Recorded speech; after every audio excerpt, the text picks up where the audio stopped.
Je m'appelle Iris et jusqu'à l'âge de 10 ans, j'ai toujours eu une enfance parfaite, avec des parents parfaitement normaux. Puis un jour, maman a soudain décidé de devenir religieuse et elle a totalement perdu la tête. Soudain, je n'avais plus le droit de lire quelque chose qui contenait le mot magique.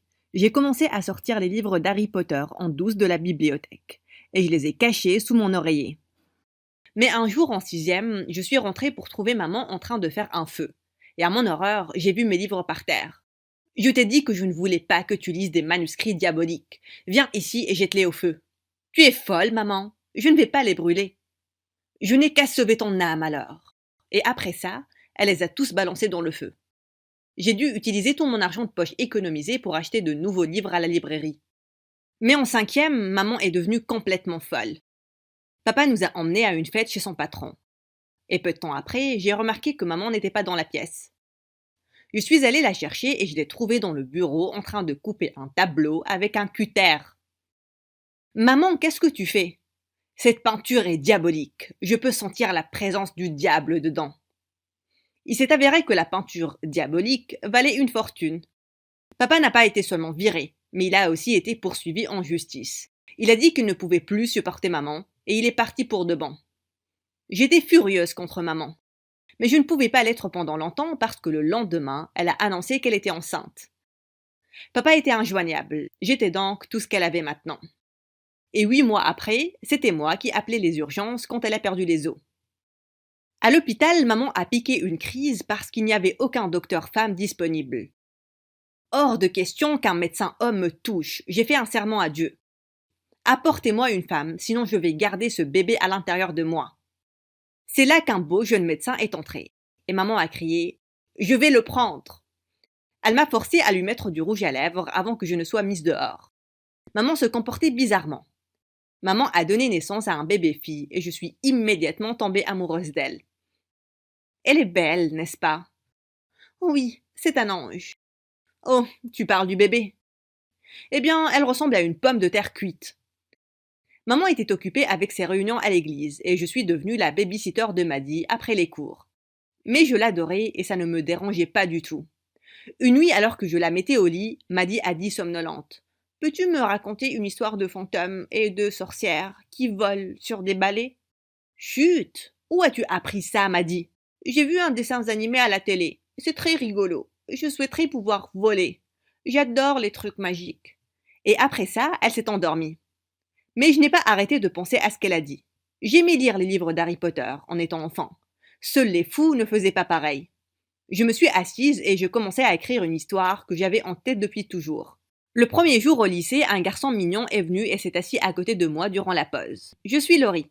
Tu veux voir un truc vraiment cool ?» Et puis il a commencé à agiter ses oreilles. Durant l'heure qui a suivi, il n'a pas arrêté de parler de comment il donnait des leçons de mouvements d'oreilles sur sa chaîne YouTube. Apprendre des talents inutiles.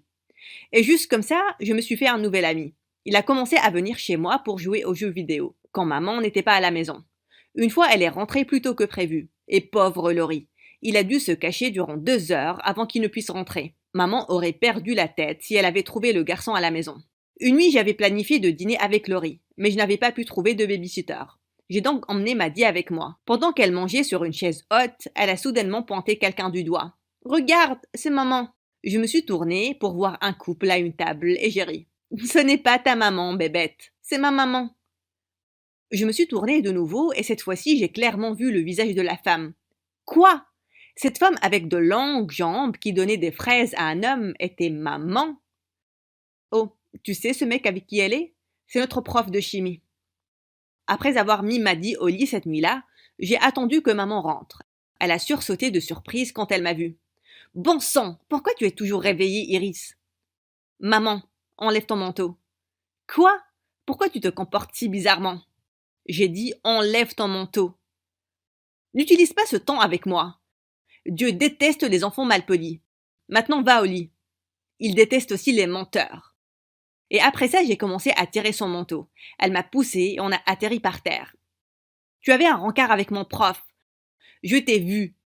Donc, tu fais semblant d'aller à l'église, de négliger tes enfants, et au lieu de ça, tu vas à des rencarts. Tu es vraiment une hypocrite, maman. Comment peux-tu m'accuser comme ça? C'est là que Maddy est entrée et qu'elle nous a fixés. Maman, tu as l'air énervée. Comme la mauvaise sorcière du livre. Tu t'en rappelles, Iris? La quoi? J'ai été punie durant une semaine pour avoir lu des livres pareils. Mais si maman pensait que je gobais ses mensonges, elle avait vraiment tort. J'allais l'attraper de nouveau, et cette fois-ci, j'allais prendre des photos. De nuit après, alors que je griffonnais mon histoire, j'ai entendu un tapotement sur ma fenêtre. C'était Laurie, et je l'ai laissé entrer.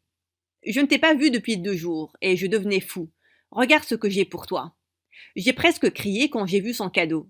C'était un cerveau dans un bocal, avec une inscription « Tu as été dans ma tête ». Laurie, qu'est-ce que tu veux dire? Je veux dire, je pense que je suis amoureux de toi, Iris. Et puis il m'a embrassée. Laurie, je pensais qu'on était uniquement amis. Je n'avais aucune idée que tu ressentais ça. Tu te moques de moi. Je me suis cachée durant des heures loin de ta mère dérangée. Tu as ramené ta sœur capricieuse à notre rencard, et je n'ai rien dit. Pourquoi je supporterais ta famille de fous si je ne t'aimais pas? Parce qu'on est amis. Je ne savais même pas que c'était en rencard. Et ma sœur n'est pas capricieuse. Je pense que tu dois partir maintenant. Mais avant qu'il ne puisse le faire, la porte s'est soudainement ouverte et maman s'est ruée à l'intérieur. Elle a chassé Laurie à travers la fenêtre avec un balai. Espèce de fille impudique. Dès que tu auras ton bac, je vais t'envoyer dans un couvent pour devenir nonne. Prends ces perles et implore le pardon. Je n'ai rien fait de mal. Donc, non merci. S'il te plaît, sors de ma chambre, maman. Quelle nuit de folie! Je me sentais mal à cause de la manière dont ça s'est fini avec Laurie. Donc, quand je suis revenue au lycée, je l'ai cherché partout. Je l'ai finalement trouvé à la cafette avec une fille sur les genoux. Il y avait un groupe de personnes autour d'eux et ils regardaient tous quelque chose sur leur téléphone. Laurie, on peut parler? Non, tu ne peux pas lui parler, espèce de sorcière. Mais il vient juste de nous dire que la femme dans la vidéo était ta mère. J'ai regardé le téléphone, horrifiée. C'était une vidéo de maman et du prof de chimie, et une femme qui les attaquait en criant « Tu as volé mon mari, et tu es vraiment un infidèle ». Quelques élèves ont vu cette scène de fou au restaurant hier, et ils l'ont filmée. Mon Dieu, ça doit être tellement gênant d'avoir une mère comme ça. Oui, regarde ce que ta mère fait, et tu n'as même pas le droit d'avoir un petit copain. Je suis tellement heureux d'avoir retrouvé mes esprits.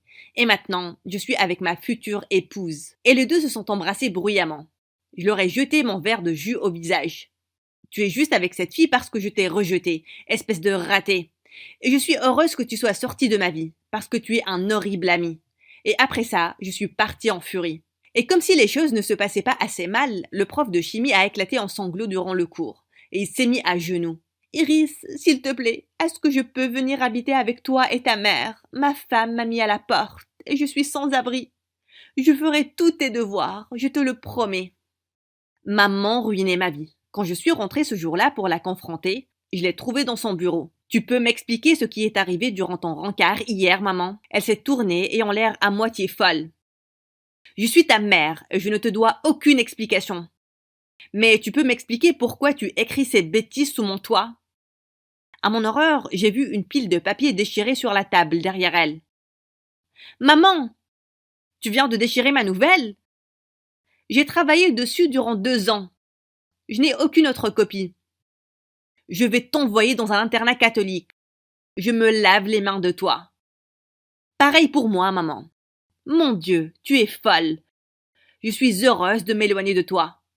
Mais il était hors de question que j'aille dans un internat catholique. Je devais m'enfuir d'ici et j'allais emmener Maddy avec moi. Une nuit, quand maman n'était pas à la maison, je suis entrée en douce dans sa chambre et j'ai commencé à chercher de l'argent dans ses placards. Soudain, je suis tombée sur un papier sous ses vêtements. Et quand je l'ai lu, j'étais choquée. C'était le certificat de naissance de Maddy, et le nom de son père n'était pas celui de mon père. Oh mon Dieu, mon père n'était pas celui de Maddy? J'ai décalé mes plans de fuite et j'ai décidé de chercher le père de Maddy. Je l'ai cherché en ligne et il s'est avéré être un homme d'affaires milliardaire. J'ai pris rendez-vous avec sa secrétaire, faisant semblant d'être une journaliste qui voulait écrire un article sur lui. Le père de Maddy m'a accueilli dans son bureau.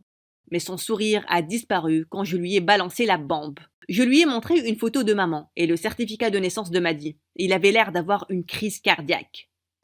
Cette femme, ta mère, elle travaillait pour moi en tant que secrétaire. Il y a longtemps, mais elle a simplement disparu. Je n'avais aucune idée qu'elle était mariée ou qu'elle avait un enfant.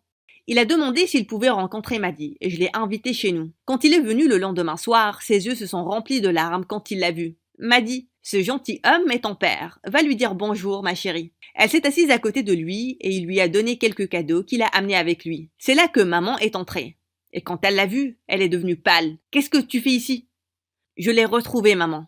Maddy mérite de connaître son père et il méritait de la connaître aussi. Mais tu n'en as rien à faire de personne, n'est-ce pas? Le père de Maddy s'est levé.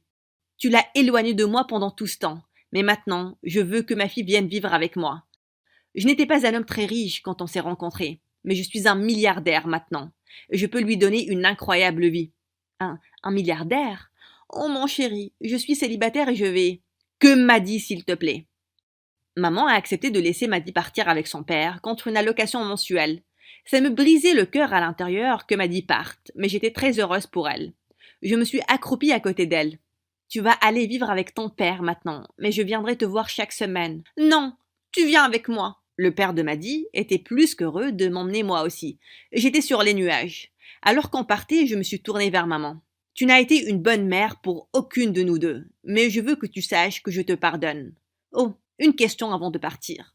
Est-ce que mon père est mon vrai père? Elle m'a regardé droit dans les yeux. Avec un ton froid, elle a chuchoté. Non. Je l'ai attaqué. Espèce de femme dérangée. Le père de Maddy m'a emmené. Et à lui, j'ai dit emmène-moi loin.